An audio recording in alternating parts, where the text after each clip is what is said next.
Hello नमस्कार दोस्तों, स्वागत है आप सभी का हमारे YouTube चैनल राघव फार्मा में। दोस्तों नमस्कार दोस्तों, कैसे हैं आप सभी लोग? उम्मीद करते हैं अच्छे होंगे।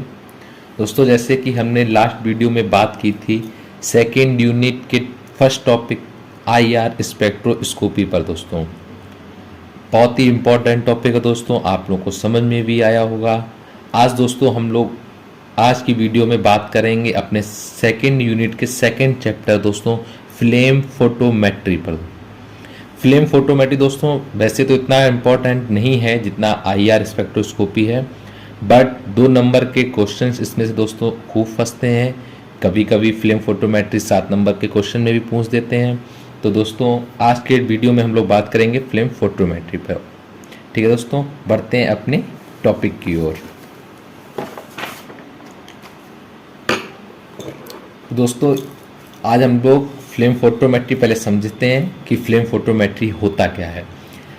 पहले तो दोस्तों फ्लेम फोटोमेट्री एक ऐसी टेक्निक होती है जिसमें हम लोग मेज़रमेंट करते हैं कि आखिर हमारे जो सैंपल है, जो हमारा आपका सैंपल दिया गया, उस सैंपल में कौन सा मेटल, कौन सा एलिमेंट प्रेजेंट है, ये हम लोग मेज़र करते हैं दोस्तों। ये हम लोग पता लगाते हैं फ्लेम फोटोमेट्री के द्वारा। तो वही दोस्तों पहले हम लोगों की जो डेफिनेशन है वो यही है, flame photometry is based on the measurement of intensity of the light emitted when a metal is introduced into a flame. फिर दोस्तों सेकंड आता है the wavelength of the colour tells us what the element is and the colour intensity tells us how much of element is present. दोस्तों जैसे ही जो wavelength होती है दोस्तों, यानी जो फ्लेम का कलर होगा वो हमको ये बताएगा, ये आइडेंटिफाई कराएगा कि जो हमारा सैंपल है उसमें कौन सा एलिमेंट प्रेजेंट है। और जो कलर की इंटेंसिटी होगी दोस्तों, जो कलर की इंटेंसिटी या फ्लेम की जो इंटेंसिटी होगी दोस्तों, वो कितनी तेज है, कितनी कम है, वो ये पता लगाएगा कि हमारा उस सैंपल में एलिमेंट कितना प्रेजेंट है, कितनी क्वांटिटी में प्रेजेंट है। ये चीज़ दोस्तों कलर की इंटेंसिटी पता बताएगी दोस्तों। फिर आता है flame photometry is also named as flame emission spectroscopy because of the use of the flame to provide energy. तो फ्लेम फोटोमेट्री को एक और नाम से जानते हैं फ्लेम एमिशन स्पेक्ट्रोस्कोपी दोस्तों, क्योंकि इसलिए इसके फ्लेम इमेजन स्पेक्ट्रोस्कोपी बोलते हैं क्योंकि जो हम लोग फ्लेम का यूज़ करते हैं दोस्तों वो एनर्जी को प्रोवाइड करने के लिए यूज़ करते हैं, इसीलिए इसको आपका फ्लेम इमेजन स्पेक्ट्रोस्कोपी भी बोला जाता है। दोस्तों इसका आपका एक डायग्राम है। इस आप डायग्राम में होता क्या है, जैसे ही आपके जो सैंपल के मॉलिक्यूल्स होते हैं दोस्तों वो आपके होते हैं ग्राउंड स्टेज में। जैसे ही हम लोग उसको फ्लेम या एनर्जी देते हैं तो उसके मॉलिक्यूल्स आपके एक्साइटेड स्टेट में पहुंच जाते हैं by the help of absorption of energy. और उसको कुछ समय आपका एक्साइटेड स्टेट में रहने के बाद वो वापस आपके आ जाते हैं ग्राउंड स्टेट में एमिशन प्रोसेस के यूजेस से दोस्तों। ठीक है, तो अब दोस्तों इसका प्रिंसिपल क्या होता है, तो दोस्तों इसके प्रिंसिपल की बात करते हैं। The principle of flame photometry is based on the measurement of the emitted light intensity when a metal is introduced into the flame। ठीक है दोस्तों। Then हमारा आता है when liquid sample containing metallic salt solution under investigation is introduced into a flame, the solvent get evaporated and the solid salt is stored at the bottom. After the overheated, the metallic salt undergoes vaporization and gets converted into gaseous state. All gaseous molecules give rise to free neutral atoms. Neutral atoms are excited by thermal energy of the flame, and when stop the thermal energy, then the molecules are returned to the ground state. दोस्तों इसका principal कहता है कि हम लोग इसके principal में क्या करते हैं, जब हम लोग किसी लिक्विड सैंपल को हम लोग गर्म करते हैं जिसमें आपका पहले से ही मेटेलिक कोई साल्ट आपका पहले से ही उसमें कंटेन होता है, तो उसको हम लोग जब गर्म करते हैं तो दोस्तों जो आपका सॉल्वेंट होता है वो आपका एवोपोरेटेड हो जाता है।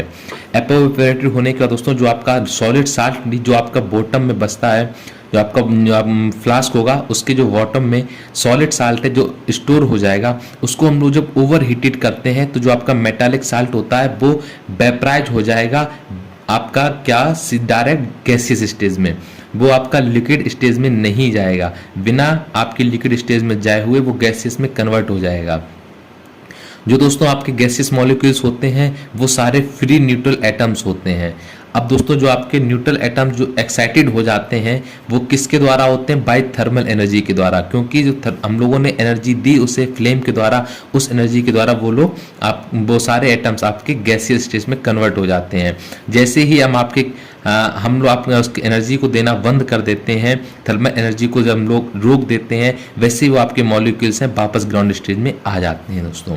ठीक है, ये इसका डायग्राम है। इलेक्ट्रॉनिक ट्रांजिशन कैसे होता है वही दोस्तों है हमारा। एमिशन फर्स्ट है, एमिशन जीरो स्टेज लेके फिर फर्स्ट में जाते हैं, कुछ मॉलिक्यूल सेकंड क्लास में जाते हैं, कुछ थर्ड में जाते हैं, और जैसे ही हम लोग एनर्जी देना बंद कर देते हैं वापस अपने अपने थर्ड से सेकंड में आते हैं, सेकंड से फर्स्ट में आते हैं, फर्स्ट से ग्राउंड स्टेज में दोस्तों आ जाते हैं। ठीक है, अब दोस्तों आता है इसमें 2 नंबर के क्वेश्चन दोस्तों फंसते हैं। ये आता है मोस्टली 2 नंबर में ही पूछे जाते हैं। बोहर इक्वेशन क्या होती है और बोल्ट्जमैन इक्वेशन क्या होती है दोस्तों। इसका दोस्तों कुछ नहीं, केवल आपको बस केवल ये फॉर्मूला, इसके क्या क्या आपके इसमें क्या कंसिस्ट होते हैं आपके, बस ये चीज़ आपको बताना है दोस्तों। तो जो बोहर इक्वेशन होती है वो होती है आपकी एनर्जी एब्जॉर्ब को एक्सप्रेस करती है, जो पूरी प्रोसेस हुई आपकी उसके लिए। तो दोस्तों क्या, it expresses the amount of energy absorb delta E से, जिसे डिनोट करते हैं इन द प्रोसेस। दोस्तों इसका फॉर्मूला क्या होता है, delta E is equal to H into C upon lambda दोस्तों, जहाँ पे एच हमारा प्लैंक्स का कांस्टेंट होता है, सी हमारा वेलोसिटी ऑफ लाइट होती है, लैम्डा हमारी होती है वेवलेंथ ऑफ रेडिएशन एब्जॉर्ब, जो हमारे रेडिएशन को एब्जॉर्ब हुआ है उसकी वेवलेंथ क्या है, ये लैम्डा होता है दोस्तों। वही आपका दूसरी तरफ आता है बोल्ट्जमैन इक्वेशन। ये दोस्तों क्या होता है, it signifies the relationship between ground stage and excited state atom. दोस्तों इसमें जो ग्राउंड स्टेज के एटम होते हैं और जो आपके एक्साइटेड स्टेज के एटम होते हैं, उन दोनों के बीच में रिलेशनशिप बताने का काम करता है। जिसे दोस्तों आपका क्या फॉर्मूला होता है, N1 upon N0 is equal to g i upon जी0 इंटू ई की power delta E upon k T दोस्तों, जहाँ पे आपका N1 क्या है, number of atoms in excited, जो आपके एक्साइटेड स्टेट में एटम्स हैं वो कितने आपके एटम्स हैं, और जो N0 दोस्तों डिनोट किया गया वो होता है आपके ग्राउंड स्टेट में कितने सारे एटम्स हैं। जो दोस्तों जी आई अपॉन जी0 है, ये आपका रेशियो होता है ग्राउंड स्टेट और एक्साइटेड स्टेट में दोनों के वेट का रेशियो दोस्तों होता है। डेल्टा आई वही दोस्तों जैसा आपका एनर्जी कितनी एब्जॉर्ब हुई है उसको आपको डिनोट करता है। आपका जो के होता है दोस्तों वो बोल्ट्जमैन कांस्टेंट होता है, और टी होता है दोस्तों टेम्परेचर। ये दोनों दोस्तों आपके क्वेश्चन आते हैं 2 नंबर के क्वेश्चंस में। अब दोस्तों हमारा टॉपिक आता है इंस्ट्रूमेंटेशन ऑफ फ्लेम फोटोमेट्री। इसमें दोस्तों देखिए पहले हम लोग समझ लेते हैं इसके डायग्राम से क्या होता है इसका इंस्ट्रूमेंटेशन। तो दोस्तों देखिए इसमें जैसे कि अभी हमें सब सारे इंस्ट्रूमेंटेशन में ज़रूरत पड़ी हर चीज़ की, जैसे आपका मिरर हो गया दोस्तों, स्लिट हो गई, मोनोक्रोमेटर हो गया, डिटेक्टर, डिस्प्ले, ये सारे मोस्टली अभी तक हमें अपने आईआर में और अपने यूवी विजुअल स्पेक्ट्रोस्कोपी दोनों में ज़रूरत पड़ी है दोस्तों। अब इसमें क्या है, फ्लेम फोटोमेट्री में क्या अलग है। एक तो दोस्तों जहाँ पे हम लोग इसे एनर्जी प्रोवाइड करने के लिए लाइट सोर्स देते थे दोस्तों, इसमें हम लोग क्या करते हैं, फ्लेम द्वारा एनर्जी प्रोवाइड करते हैं। अब इसमें और दोस्तों क्या है, एक तो ये नीचे हमारा सैंपल भरा रहता है जिसमें एक ऑटोमाइजर भरा होता है, और एक आपका मिक्सिंग चैम्बर होता है, एक आपका बर्नर होता है जिससे फ्लेम बनती है, और यहाँ पे कंप्रेस्ड एयर सप्लाई लगा होता है, कंप्रेस्ड फ्यूल सप्लाई। ये दोस्तों आगे भी बात करते हैं ये किस काम के लिए लगे होते हैं। बाकी ये आपका इसका सारा इंस्ट्रूमेंटेशन है, ये इतने इंस्ट्रूमेंट लगे हुए हैं, ये सबके द्वारा जैसी फ्लेम जलती है, फ्लेम एनर्जी प्रोवाइड कराती है मिरर के द्वारा। स्लिट से होकर जैसी मोनोक्रोमेटर पे आपके सर लाइट पड़ती है तो वो आपका एक रेज में होकर डिटेक्टर से होकर गुजरती है, और डिटेक्टर से जो आपका उसमें आपका चेंजमेंट आता है, जो भी आपका उसमें एनर्जी आपकी जो प्रोवाइड होती है वो सब आपकी डिस्प्ले पे स्क्रीन पे आपको शो हो जाती है दोस्तों। ठीक है, तो इसके कुछ सम पार्ट्स हैं दोस्तों फोटोमीटर के। फ्लेम फोटोमेट्री में क्या कौन से पार्ट होते हैं दोस्तों, जैसे बर्नर हो गया, मिरर हो गया, मोनोक्रोमेटर, फिल्टर्स, डिटेक्टर, स्क्रीन, आप लोग लिख सकते हैं, डिस्प्ले हो गया, मिक्सिंग चैम्बर, ऑटोमाइजर, बर्नर, और आपका एयर सप्लाई के लिए कंप्रेस्ड एयर सप्लाई और कंप्रेस्ड फ्यूल सप्लाई दोस्तों, ये सारे आपके अब इसके पार्ट हो जाते हैं दोस्तों। तो अब दोस्तों पहले एक बार हम लोग समझ लेते हैं क्या होता है, फिर थ्योरी में बात करेंगे कि कैसे इंस्ट्रूमेंटेशन आपका फ्लेम फोटोमेट्री का कैसे आपका वर्क करता है। दोस्तों सबसे पहले ये जो हमने सैंपल लिया है, इस सैंपल में हमारा जो भी एलिमेंट जिसको हम लोग पता करना चाहते हैं कि कितनी क्वांटिटी में और कौन सा आपका एलिमेंट इसमें मिक्स है, इस सैंपल में पहले से प्रेजेंट होता है दोस्तों। इस सैंपल से हम लोग क्या करते हैं, इसमें हम लोग ऑटोमाइजर आपका पहले से ऐड कर देते हैं दोस्तों। ऑटोमाइजर का काम क्या होता है, जो भी आपके एटम्स हैं उनके साइज को कम या ज़्यादा करेगा दोस्तों, ठीक है। अपने हम लोग ज़रूरत के हिसाब से उसको कम कर सकते हैं, ज़्यादा कर सकते हैं उसको एटम्स को। और इसके ऊपर दोस्तों मिक्सिंग चैम्बर में दोस्तों क्या होता है कि इधर से आपका आता है compressed air supply. Compressed air supply दोस्तों किस लिए, आपका मिक्स करने के लिए एयर होता है। दूसरा आपका आता है कंप्रेस्ड फ्यूल सप्लाई, आग जलेगी तो उसको फ्यूल देना पड़ेगा, इसलिए फ्यूल यहाँ पे आपका फ्यूल आएगा, यहाँ पे आपका एयर आएगी, ये आपको मिक्स करेगा इसके सैंपल को, जिससे आपका बर्नर से फ्लेम जलेगी। फ्लेम का कलर ही दोस्तों आपका बताएगा, जैसा कि मैंने आपको पहले बताया था फ्लेम फोटोमेट्री की डेफिनेशन में कि क्या होता है। तो इसकी जो आग होती है, इसका जो कलर होता है फ्लेम का, वही बताता है कि कौन से एलिमेंट आपका सैंपल में प्रेजेंट है दोस्तों। जैसे येलो अगर आपकी फ्लेम होगी दोस्तों, तो यानी कि वो सोडियम उसमें एलिमेंट प्रेजेंट है। अगर दोस्तों फ्लेम आपकी पिंक होती है, इसका मतलब पोटेशियम है। जैसे रेड है अगर फ्लेम का कलर, तो यानी लिथियम उसमें एलिमेंट प्रेजेंट है। अगर ग्रीन है दोस्तों, तो यानी कि कॉपर है, जैसा कि आप स्क्रीन पर देख सकते हैं।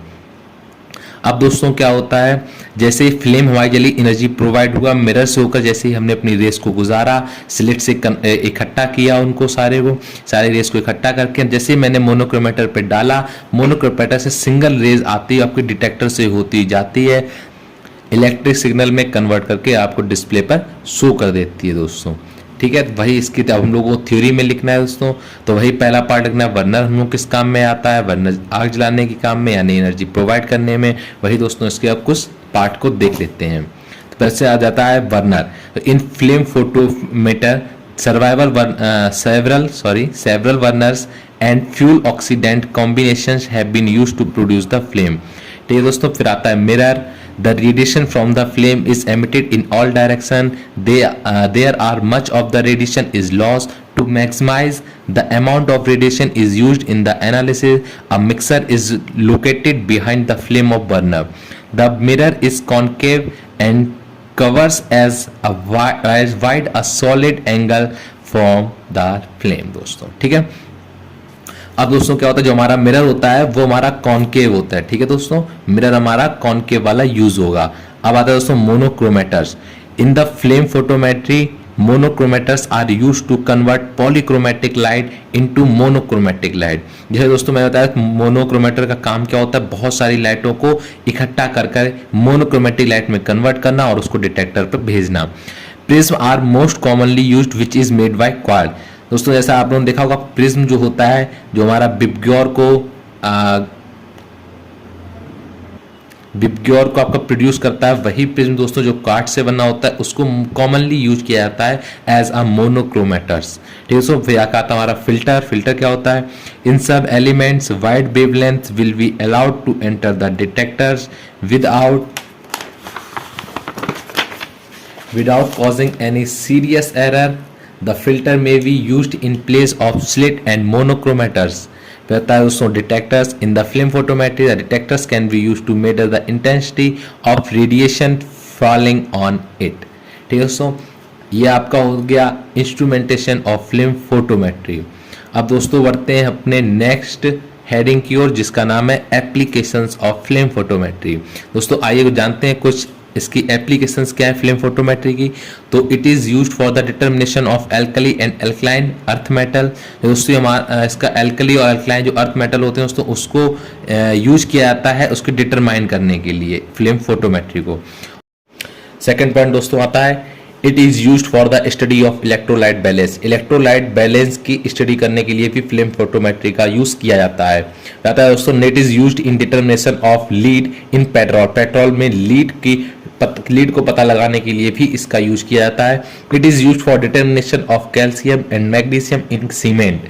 सीमेंट में दोस्तों कैल्शियम और मैग्नीशियम को पता लगाने के लिए भी यूज किया जाता है फ्लेम फोटोमेट्री का दोस्तों अब हम लोग का फ्लेम फोटोमेट्री कंप्लीट हो चुका है। नेक्स्ट वीडियो में दोस्तों बात करेंगे हम AAS दोस्तों, यानी एटॉमिक एब्जॉर्प्शन स्पेक्ट्रोस्कोपी, जो हमारा नेक्स्ट चैप्टर रहेगा सेकंड यूनिट का। बहुत ही जल्द हम अपने subject instrumental method of analysis को बहुत ही जल्द कंप्लीट करेंगे दोस्तों। और उम्मीद करते हैं ये वीडियो आपको समझ में आई होगी, पसंद आई होगी। इसको शेयर कीजिएगा अपने दोस्तों के साथ, को चैनल को सब्सक्राइब कीजिए दोस्तों, वीडियो को लाइक कीजिए, कमेंट कीजिएगा कोई चीज़ अगर नहीं समझ में आई है तो। बाकी दोस्तों हंसते रहिए, मुस्कुराते रहिए, मिलते हैं नेक्स्ट वीडियो में। Thank you.